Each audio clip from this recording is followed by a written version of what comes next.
Masechet Baba Kama Daf Ayin Dalid. We're discussing a machloket between Rava and Abaye about witnesses that come, and then they are contradicted, and after that first set of witnesses is contradicted, they are also found to be edim zomemin. Do they have to pay what they tried to make the defendant pay, or not? Abaye says no, because since their testimony was already contradicted by witnesses, let's say they said that this guy murdered, and then the second set comes and says, no, this defendant is not the murderer. So since their testimony is already contradicted, so it's thrown out, it would not have been useful. Therefore, afterwards, when edim mizimim, those are a third set of witnesses, come and say that the first pair were with us in a different place, then they should not, those first witnesses should not get punished. They shouldn't get capital punishment because their testimony was already rendered not usable.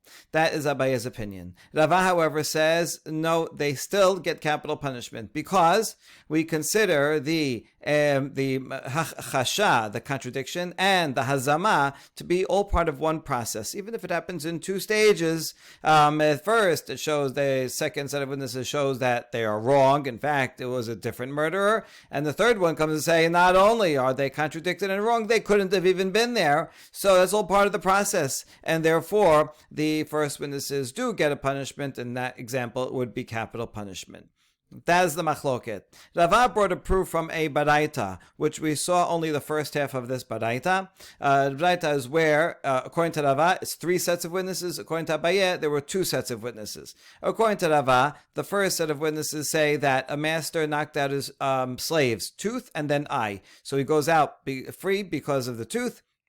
And then the master would have had to pay the value of the eye. But then the second set of witnesses says is the other way around. First it was eye, so he goes free. And then he only has to pay tooth. So now the owner only has to pay the value of a tooth, right? Which, let's say the eye was 10,000, a tooth is 1,000. So now he only has to pay 1,000. And then edim zomin come and say that second set was actually lying.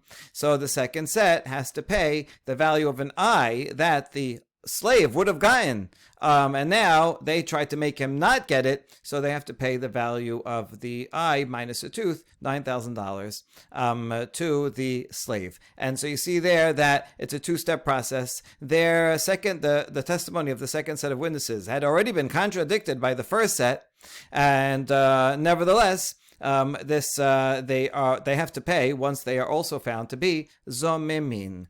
Abaye, however, said not so fast. We can interpret that resha as talking about just two sets of witnesses.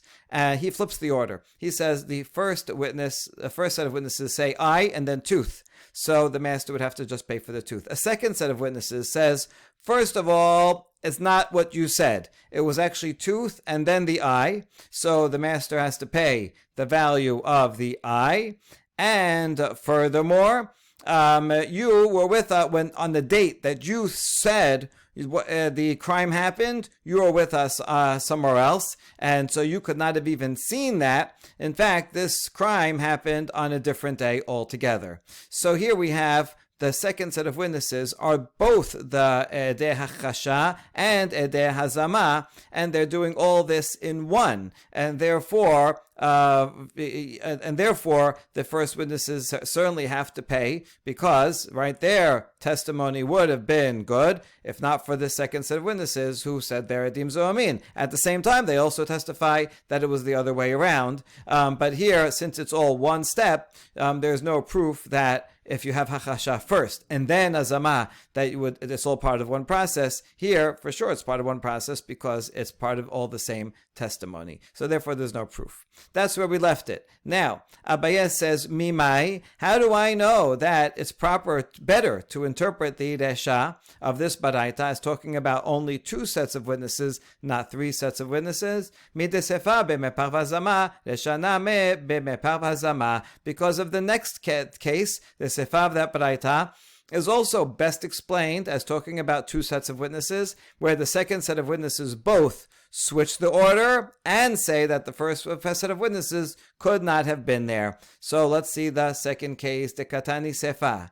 מעידנו את איש פלוני שהפיל את שן עבדו וסימא את עינו. שהרי העבד אומר כן, ונמסו זוממין משלמין דמי עין לרב.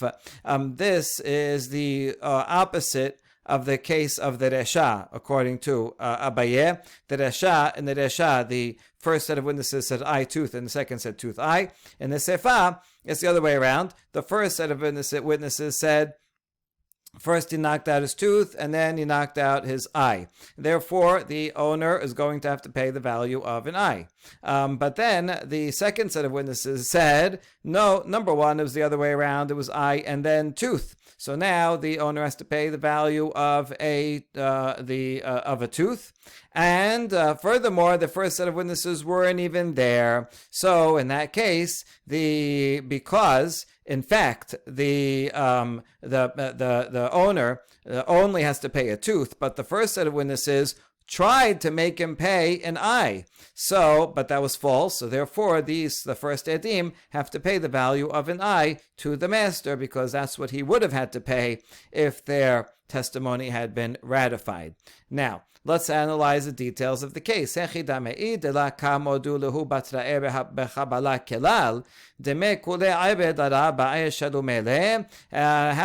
If the second set of witnesses did not even agree that there was any injury at all, they just came and said, no, you were with us in Chicago on Monday. That's when you claimed that the crime happened on Monday. You were with us in Chicago at a bowl game on Monday, and you couldn't have been there. And they deny the whole testimony. They even deny there was any injury at all. Well, in that case, the false witnesses, the Edim Zomamin, would have to pay not more than just an eye. They would have to pay the entire value of the slave, because if not for their testimony, the slave would have remained with the owner. Because of their testimony, they said tooth and then eye, so the slave goes free and he has to pay for the eye. So once they're found Edim Zomin and there was no injury at all, so the Edim Zomin should have to pay what they would have made the master pay, which is the loss of a slave and the loss of an eye. Yet it doesn't say that. No one ever said in any of these cases that the Edim Zomin have to pay for the value of the slave.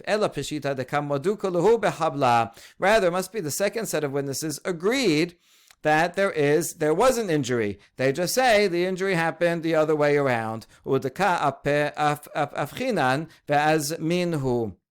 Rather, they flipped around the order, and they also said that those witnesses weren't there.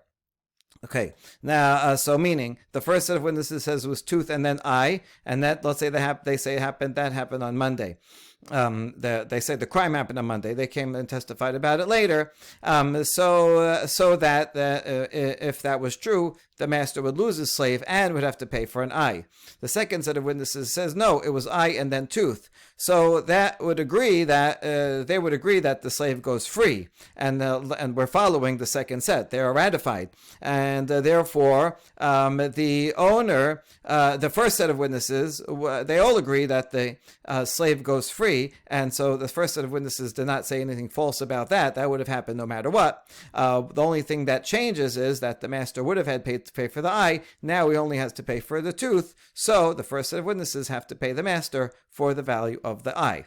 Good. Now, what are the details of this case? If the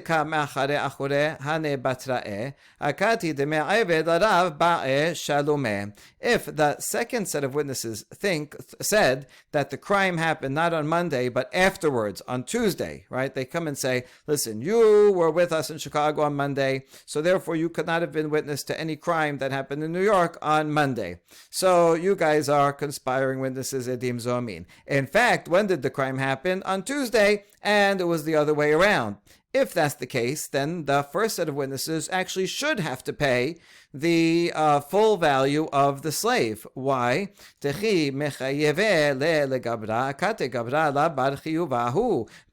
when the first set of witnesses come and make the master liable, he had not been liable yet, right? In fact, the real crime did not happen until Tuesday.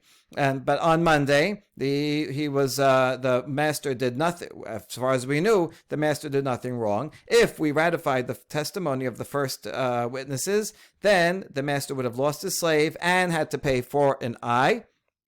And so, even once they're found to be edim zomin, they should have to pay all the value, because on Monday the person the master had been completely innocent, and according to them would be guilty. So it can't be that the testimony of the second one is that it happened on Tuesday, because that's afterwards, and then would be irrelevant, wouldn't get the first set of witnesses off of paying for the slave.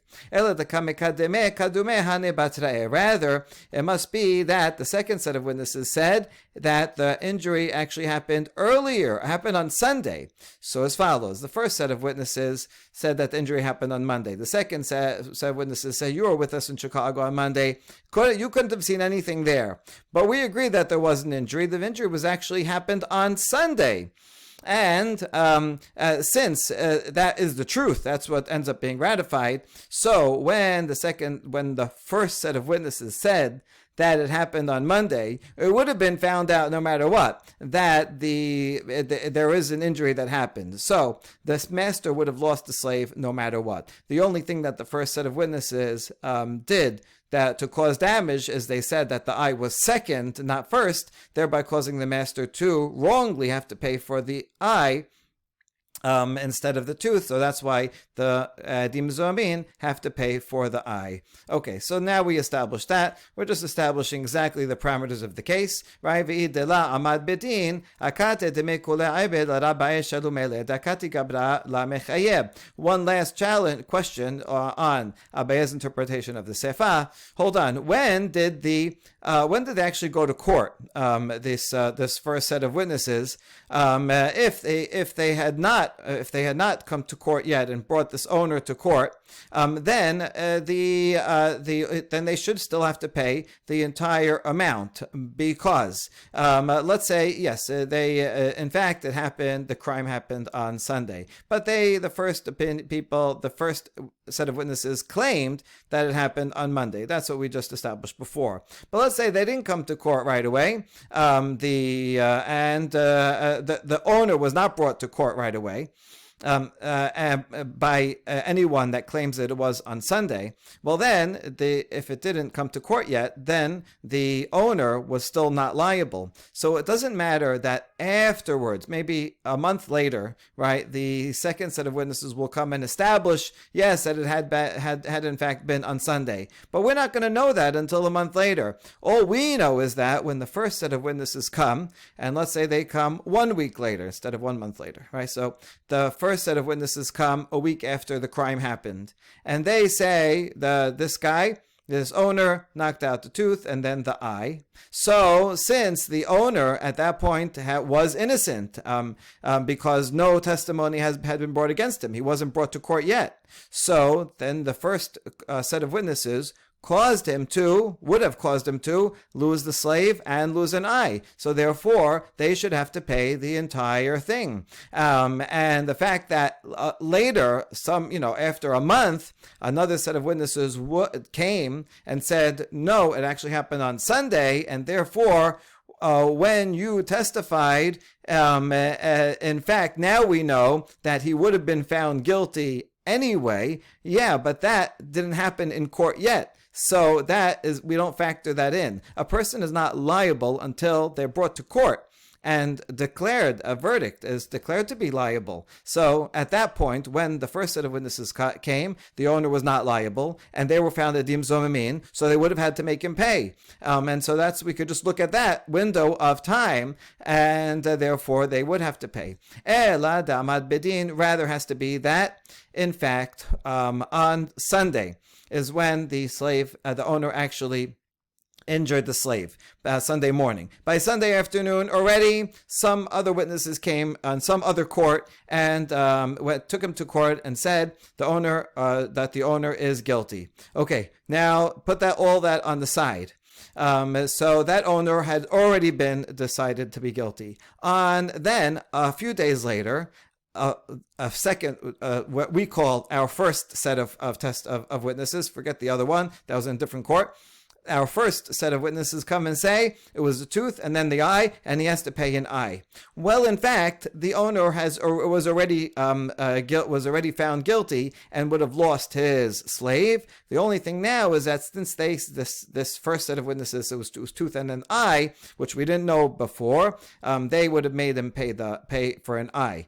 That's the consequences of the first testimony when the first witnesses are found to be edim zomemin, and we say no, it was in fact eye, and then tooth. Now we see that what they said was false, and therefore they have to pay for the eye. They don't have to pay for the whole for the slave going free, because that had already been established and already a verdict was given for that.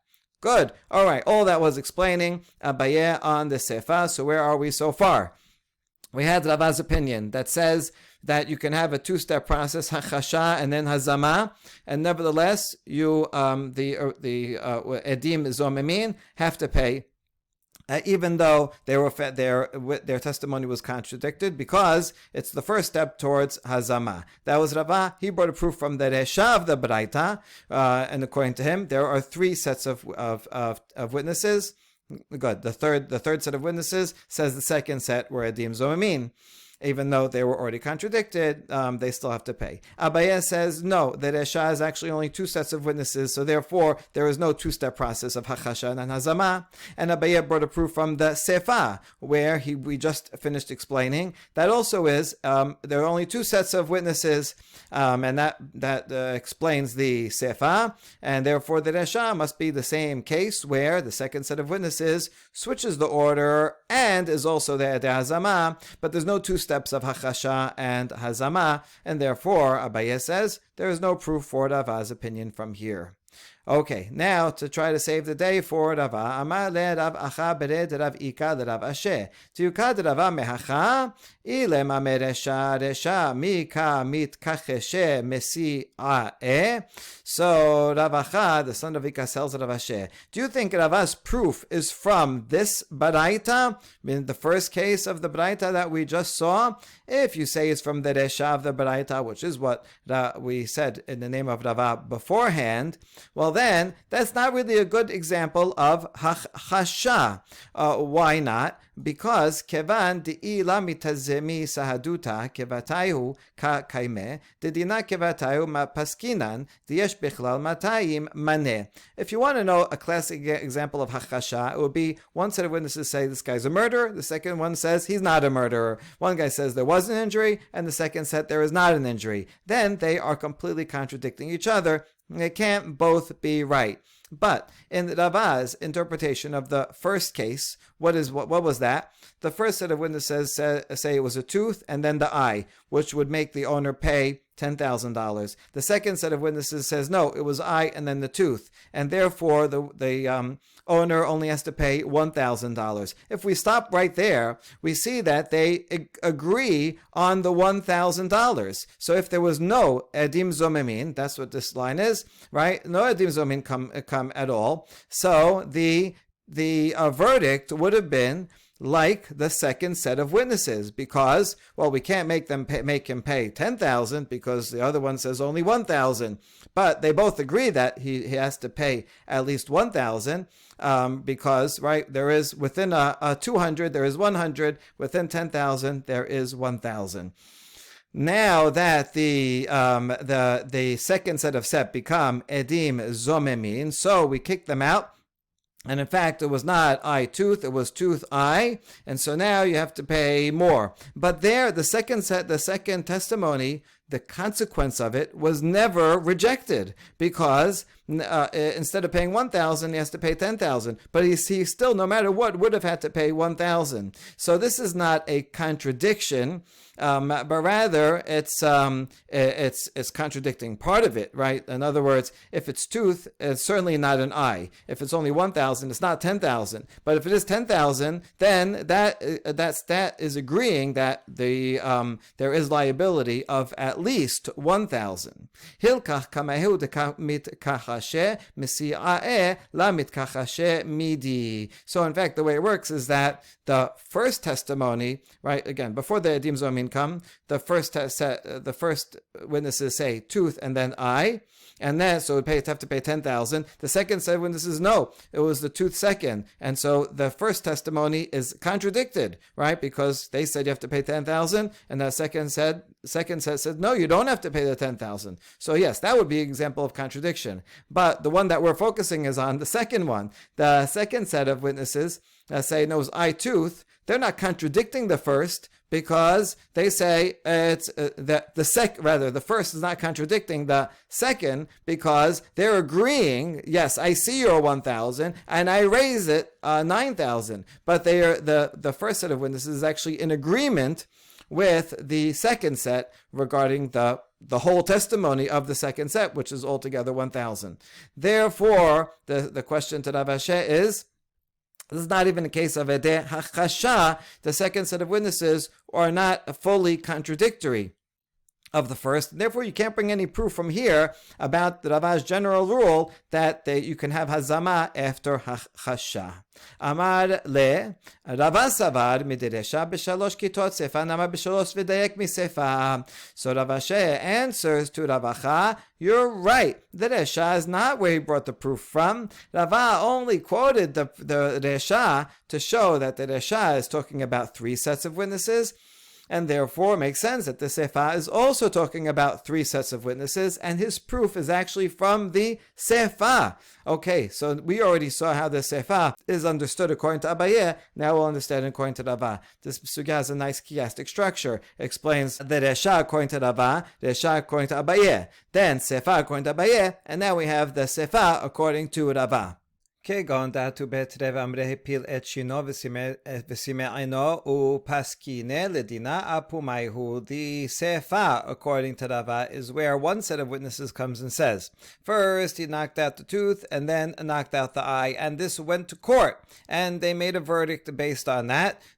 So therefore the master has to pay for the value of the eye, since the slave also went free from the previous knocking out of the tooth. ועתו בית רב אחרינה ואמרה, סימא את עינו ופיל את שינו, דכמה חשי להו להנה כמאה, ונמסו זוממין, כמאה משלמין דמי עין לרב. And then the second set of witnesses came and said, no, it was the other way around. First it was the eye, and so he goes free, and then he knocked out his tooth, therefore the owner only has to pay for the value of the tooth. So this is a full contradiction of the first one, right? Unlike the question above, here the first set is completely contradicted, and there the first set is going to be the ones that are found in Dim Zomin. So now this solves the problem. The first set of witnesses who first said eye, when the second set of witnesses says it was only tooth, so their testimony 10,000. What are you talking about? It's not 10,000, it's only 1,000. So they are fully contradicted. And then the first set of witnesses are found to be edim zomemin. What do we say? They have to pay the value of the eye to the master, because according to their testimony, the master would have had to pay for the eye. Turns out they were wrong, and they weren't even there. So therefore, they have to pay the master what the master would have paid, which is for the eye. And so this is a proof for Rava. Why? If you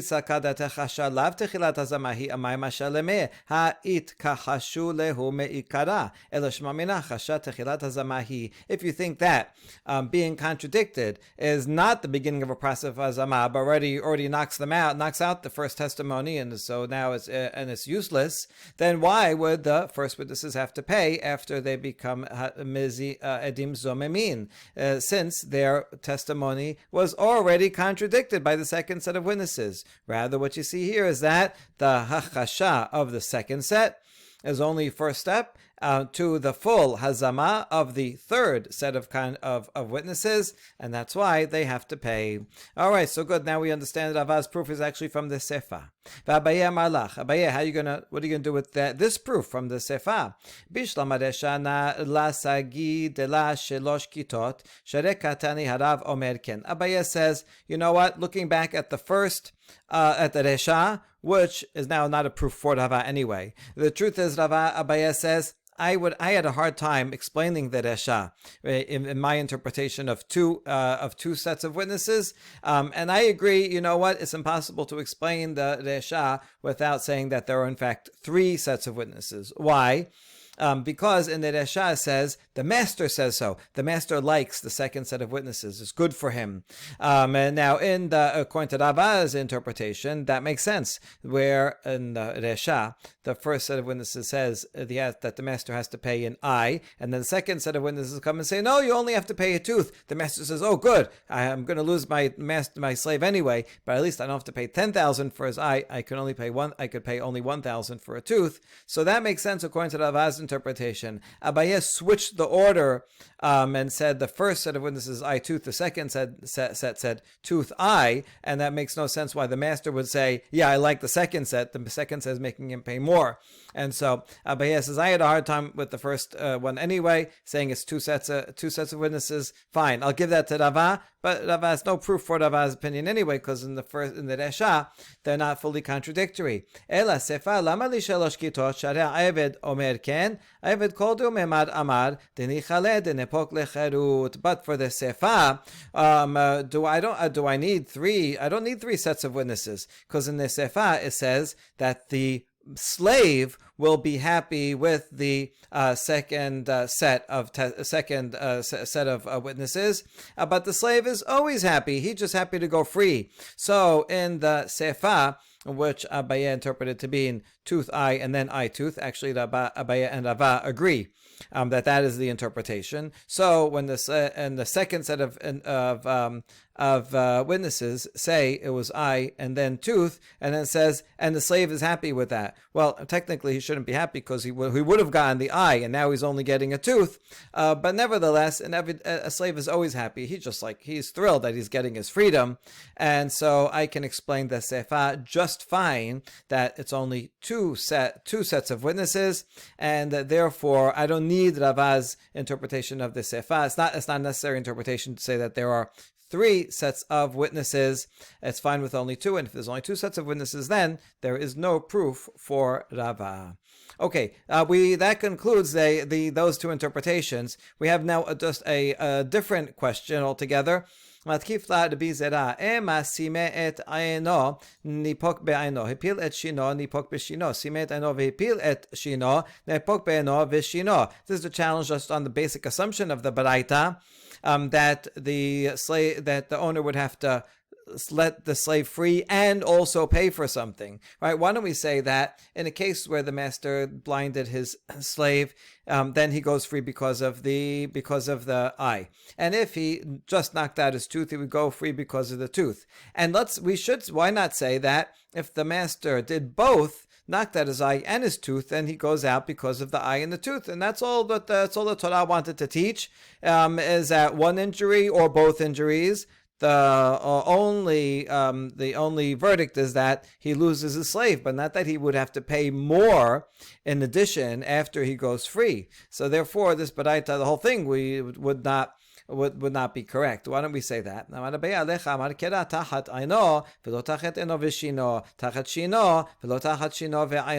says, for you, to make sure that you don't think that. That's exactly why the Torah uses lots of extra words and says tachat ayno, he goes free because of his eye, and because of only his eye he would go free, and you don't need both. And it also says tachat shino, just for his tooth he goes free, and you don't need the tooth and the eye to go free. Either one is sufficient. Since either one is sufficient, then the second injury the master has to pay for as he would for an injury to a free person. Amar Rav Adidi bar Avin afanana metanena. So now we're going to try to bring a proof for Rava, not from that baraita, but from our own Mishnah that we're talking about, right? Let's bring a proof closer to home. Ganav al pi shenayim v'tabachu machal al pihem nimsuzu amin v'shalamin lo et hakol. Remember the Mishnah said that if someone stole based on two witnesses say that this thief stole an ox. The same two witnesses say that he also slaughtered or sold it. And it turns out that those witnesses were not there at all, the edim zomimim, they have to pay 5 times for an ox. Now, what are the details of the case? My love de'idu al geneva v'chazru v'idu al tebicha v'uzmu al geneva v'chazru v'uzmu al tebicha. Is it not that first they testified that he stole it, then they came back and testified that he also slaughtered it, and then they became edim zomimim on the geneva, which could have happened on a different day, and so a second set of witnesses says, "Oh, they were with us in Chicago at the time of the theft," and then later another set of witnesses came and said, "No, they were also with us in California at the time of the slaughter," and so that they cannot have seen that either. If that's the case, that's in that order.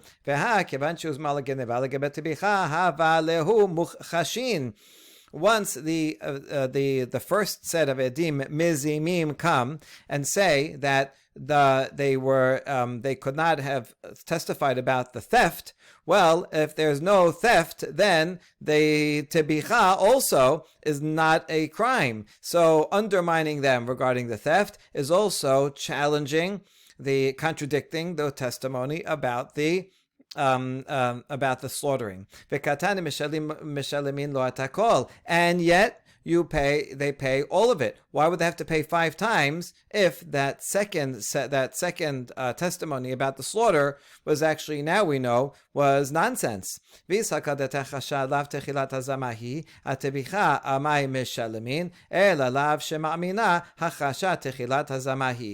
you think that contradiction is not the beginning of the hazama process, and why would they have to pay all 5? Rather, this is the proof of Rav Idi bar Ravin.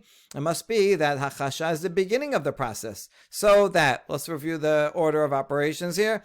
These 2 witnesses testified first about the stealing, and then the next day they testified that this guy, the same thief, also slaughtered it. Then they become edim zomim, come and say they were not there, they did not see the theft, so they're going to have to pay 2 for that, just on that, because they tried to say that this guy's a thief and is really not a thief. They have to pay that. Now, this also contradicts the testimony about the slaughter, because if they didn't steal it first, then what crime is there in the slaughter? So that's contradictory.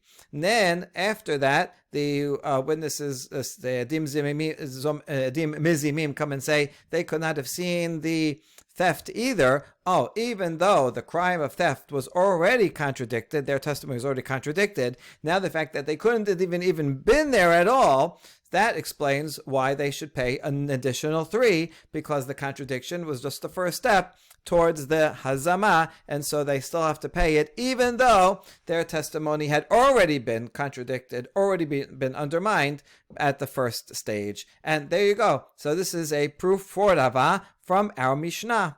But we reject it. We don't know the details of the case, so you can't assume that it has to be in that order. If it was in that order, you're right, that would be a good proof.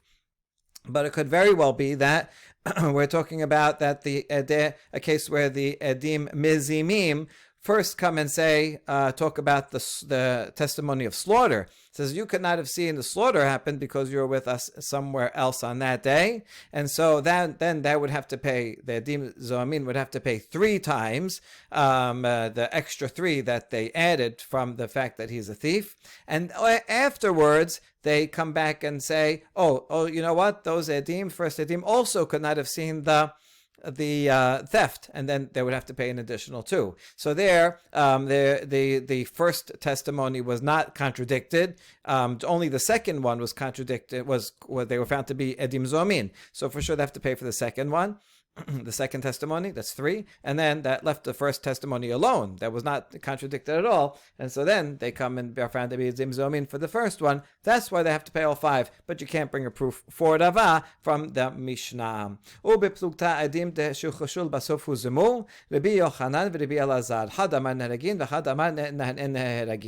we completed the proofs. We saw Rava tried to bring a proof from a Braita, and we tried to bring one from a Mishnah also. They're not necessary proofs. It's possible to interpret them otherwise. And now we're going to say that this machloket between Rava and Abaye both sages from Bavel, is parallel to a machloket between two earlier Amoraim from Eretz Yisrael, Rabbi Yochanan and Rabbi Elazar. They talk about a case where the witnesses come and say this guy's a murderer, and in the end they are contradicted, and then after that they're also found to be edim zomemin. So since they were contradicted first, maybe they should not be killed, and that's the opinion of one of them. We don't know which one is which, Rabbi Yochanan and Rabbi Elazar. So one of them says is not killed since they were already contradicted. Once those first witnesses are contradicted, so we're not going to give the defendant capital punishment, and therefore, since their testimony already was thrown out, so the edim zomemin, the fact when they become edim zomemin, it doesn't change anything, so they don't get capital punishment. But the other opinion says they are killed. Why? It must be because the hachasha, the contradiction, is just the first step in finding that not only is their testimony contradicted, but they weren't even there. So we put that all together, and we therefore give those witnesses capital punishment. All right, so now that's good. We accept that. We do want to figure out which one is which. Tishtayim de Rabbi Elazar hu damar en eragin damar Rabbi Elazar edim shechu benefesh lokin. It must be that Rabbi Elazar, he's the one that agrees with Abaye. And he says that the witnesses are not killed because they were already contradicted. So the fact that become zomamin doesn't change anything. And how do we know? Because Rabbi Elazar says that witnesses that are contradicted in a capital case, they get lashes. They only get lashes. Now, v'isakadatech Rabbi Elazar hu damar neheragin, amay lokin havale lav shenitan lazarat mitat betin, v'chol lav shenitan lazarat betin mitat betin, and lokin alav. So we're talking about the pasuk that says, "Don't be a false witness against your neighbor." This is a lav. And now, according to Rabbi Elazar, if you think Rabbi Elazar would say that yes, they get capital punishment, then why should they get lashes? It should be one or the other, either get capital punishment or lashes. If he would say that you get capital punishment, then this prohibition, this pasuk of don't be a false witness, is a warning regarding capital punishment, right? Don't be a false witness, because if you're found guilty, you could get capital punishment for it, for being an ed zomem. But there's a general rule: any lav that is a warning that could lead, if not heeded, to death by a court, you don't get lashes for it, right? This lav is meant there for a warning, to protect from, to warn people against capital punishment, and so that's what it's for. It's not for malkut. So if he says that one gets lashes for this, it must be he does not think that it leads to capital punishment. Why not? Because if it's once it's contradicted. Once the testimony is contradicted, then the original witnesses will not get capital punishment, even if they are found to be edim zoamim after. So it must be Rabbi Elazar thinks that they do not get capital punishment. Elav shema mina Rabbi Elazar hu damar en eragin tistayem. He's one who thinks that they don't get killed, and why not? Because since they were contradicted first, so that's it. We already threw out their testimony, and we don't say that's the first step towards edim zomamin. Last question. Lokin tereu tereninhu my chazita samacht ahane semoch ahane. How would you ever give them lashes when you have 2 against 2, right? So 2 witnesses said this guy is a murderer. A second 2 witnesses come and say no, he's not a murderer, and you're going to give the first guy the first set lashes. Well, how do you know? It's just 2 against 2. How do you know the second one is the second one are right and the first ones are lying that they should get lashes? Maybe the other way around. I mean, I understand you're not going to kill the guy because give him capital punishment because it's up in the air. But why? Who says that the second one is right? Amar Abaye beba harug beraglav. Abaye says we're talking about a case here where the alleged murdered victim walks into court, so he was never murdered. So the first set comes and says, right, Mr. A killed Mr. B. All right. Well, the second set says, no, Mr. A didn't do it. But then Mr. B comes in. He was never killed. So obviously, Mr. A never murdered anyone. In that case, that we know for sure. So there is a difference between testimony, even though the testimony of two witnesses is like 100, and we're so sure that we get capital punishment against it. And nevertheless, the actual facts of the guy walking in will override even two witnesses, and we know then for sure that they had been lying. That brings us to the next Mishnah. Ganav al pi shenayim v'tabach machar al pi eid echad o al pi asmo. Mishalem tashlume kefelo ve'eno mishalem tashlume arba'a v'chamisha. These are cases are contrasting with the previous Mishnah. If someone, two witnesses come and testify that this guy is a thief, and he stole an ox. But then regarding the slaughter or the selling, that was not based on two witnesses, but rather only one witness comes and says, I saw the guy slaughter it. Or maybe the thief himself comes and admits, yes, I slaughtered it, or I sold it. In that case, the thief has to pay double because that's for the original theft, which is based on two witnesses, but it does not have to pay the 4 and 5, meaning the additional 2 or 3, because either it's based on one witness, and one witness is not a sufficient testimony to make anyone pay, and if he admits it, this is a kanas, right? The kefel, the double, is a kanas, and the 4 and 5 is a kanas. Anything above the principal is a fine, and the law is that one only pays a fine if it's proven by outside witnesses that he has to pay. If someone admits, then he does not pay a fine. Ganav v'tavach b'shabbat, ganav v'tavach la'avodah zara, ganav mishel aviv umet aviv, v'achar kach tavach machar, ganav v'ikdish v'achar kach tavach machar, misham tashlume kefil ve'eno mishalem tashlume arba'a v'chamisha. In these cases also, the thief pays double and not 4 and 5. If he stole and then he slaughtered it on Shabbat, so he's liable to capital punishment for violating Shabbat, and therefore does not have to pay the 4 and 5. If he stole and slaughtered it for Avodah Zarah, also gets capital punishment. He doesn't have to pay the extra fine. If he stole from his father and then his father died, and after his father died, then he slaughtered or sold it. So he has to pay kefel because he stole that when his father was alive, and therefore owes that to the father. But after the father dies, then the son has partial ownership. He inherits. Maybe he's the only kid, or maybe there are other boys also he shares it with. But since he's a partial owner in the animal, so he does not have to pay for slaughtering it. He's going to, since part of the payment will go back to himself. Ganav v'hikdish, if he steals it and then he makes it hikdesh. So since he stole it, regular, he has to pay double. But then, once he makes it consecrated, anything he does after that, tavach machar, it does not, the fine does not apply to a consecrated thing, only if it's owned by the original owner. And so that's why in all these cases pays double, but not 4 and 5. Rabbi Shimon omed kodashim shechaya b'chariutam misham tashumei arba'a v'chamisha she'en chaya b'chariutam patur. Rabbi Shimon makes a distinction between sanctified animals, where the owner is liable for responsibility to replace them should they get lost or stolen. So if the owner said, I take upon myself to bring an olah, and then he designates this particular animal, if it gets lost, he has to bring another one.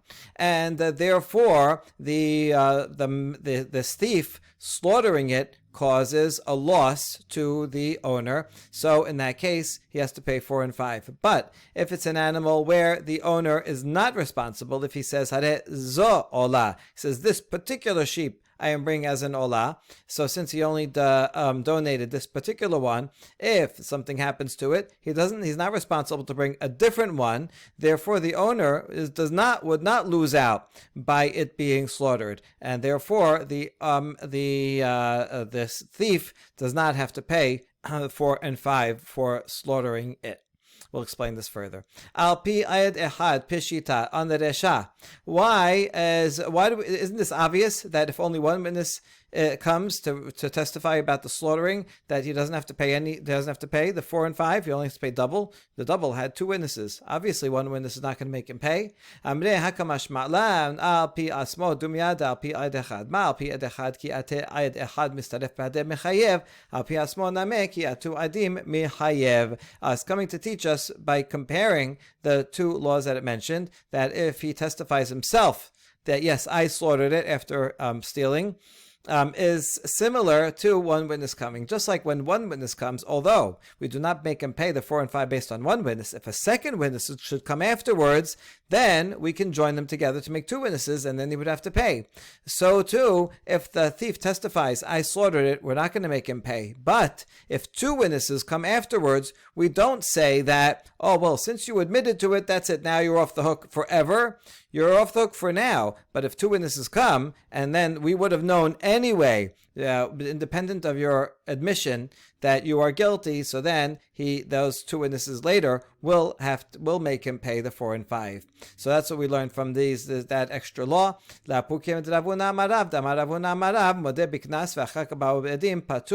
This is against the opinion of Rav, who said that once someone admits to a fine, that's it, they don't have to pay. And even if witnesses come after, that doesn't change the fact he admitted to it. So that's it. He's off the hook. So which means if you're going to admit to something, you better admit to it as quickly as possible before witnesses should come, because then if witnesses come first, then you have to pay. But as long as you admit first, then you never have to pay the fine. We'll analyze this statement more on the next stuff. Baruch Adonai D'olam. Amen ve'amen.